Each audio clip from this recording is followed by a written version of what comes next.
विश्वं दर्पणदृश्यमाननगरी तुल्यं निजान्तर्गतम्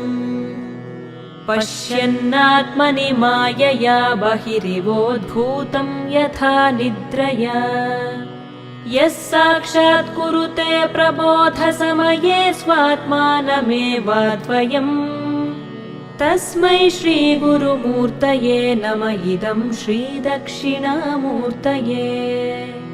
तस्मै श्रीगुरुमूर्तये नम इदं श्रीदक्षिणामूर्तये बीजस्यान्तरिवाङ्कुरो जगदिदं प्राङ्निर्विकल्पं पुनः मायाकल्पितदेशकालकलना वैचित्र्यचित्रीकृतम् मायावीव विजृम्भयत्यपि महायोगी वयस्वेच्छया तस्मै श्रीगुरु